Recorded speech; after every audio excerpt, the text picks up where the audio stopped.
নমস্কার, ঘরকন্নার আরেকটি নতুন পর্বে সকলকে স্বাগত জানাচ্ছি। আজকে আমি আরেকটি নতুন ভিডিও নিয়ে চলে আসলাম। দেখুন, আজকে আমি রান্না করতেছি শাক। তা এখানে লাল শাক আর কলমি শাক একসাথে সিদ্ধ করে নিয়ে তেলে দিয়েছি। আগে শাকটা সিদ্ধ করে নিয়েছি, তারপরে তেলের উপরে দিয়েছি কালো জিরে ফোড়ন দিয়ে। শাকটা কাটিনি, শাকটা বেছে নিয়ে আস্তে সিদ্ধ করেছি। দেখুন, সিদ্ধ করতে করতে শাক কিন্তু একদম গলে গিয়েছে। আর নাড়াচাড়া দিয়ে শাকটা একদম গলিয়ে ফেলেছি, কাটার আর দরকার পড়েনি। এটাতে শুধু কালো জিরে ফোড়ন দিয়েছি, আর কিছু নেই, আর লবণ। আমার শাক রান্নাটা হয়ে গেল। আর এদিকে কেটে নিয়েছি বরবটি আর আলু, এটা দিয়ে একটা পাতলা ঝোল করব।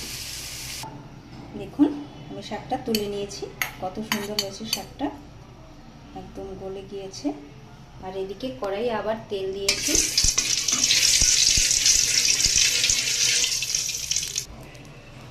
দেখুন, এখন আমি কালো জিরে ফোড়ন দিয়ে রেখেছি।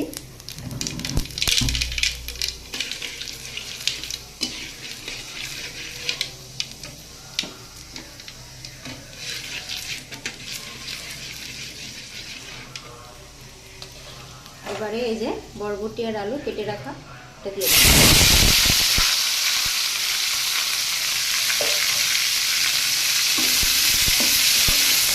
এটাকে বেশ ভালো করে ভাজবো।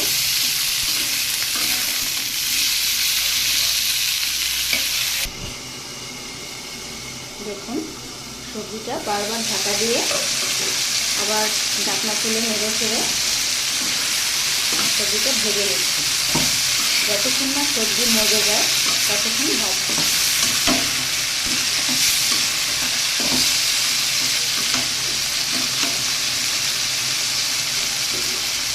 আবার ঢাকা দিয়ে দিচ্ছি।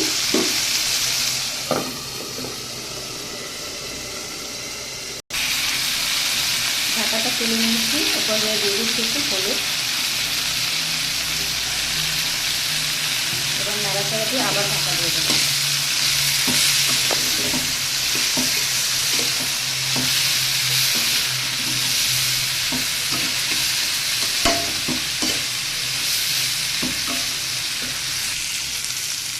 দেখুন, বরবটি আলু ভাজতে ভাজতে অনেকটা কমে গিয়েছে, আর সবজিগুলোও কিন্তু সিদ্ধ হয়ে গেছে। যে আলু সিদ্ধ হয়ে গেছে, বরবটিও সিদ্ধ হয়ে গেছে। এবারে যারা নতুন রান্না শিখতেছে, যারা রান্না করতে পারে না, এইভাবে কম উপকরণ দিয়ে সহজে রান্না করে খেতে পারে। আবার যারা ঝাল মশলা খেতে পারে না, তারাও এইভাবে রান্নাটা করে খেতে পারে। শুধু কালো জিরে ফোড়ন দিয়ে রান্না করলে সেটাও কিন্তু বেশ স্বাদ হয়। এবার এটাতে জল দিয়ে দেবো। দেখুন, ঝোলটা দিয়ে দিয়েছি। এবার এটা ফুটে উঠলে একটু সময় জাল দিয়ে তারপর নামিয়ে নেব। এভাবে করে সবজি রান্না করে খেলে শরীরের জন্য কিন্তু খুব উপকারী, স্বাস্থ্যকর একটি ঝোল।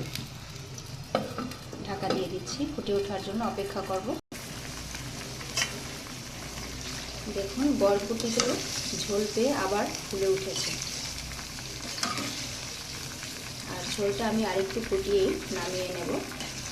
তা এরকম রান্না কার কার ভালো লাগে অবশ্যই কমেন্ট করে জানাবেন। অনেকেই আছেন এরকম হালকা পাতলা রান্না পছন্দ করেন এবং এরকমই করে খান।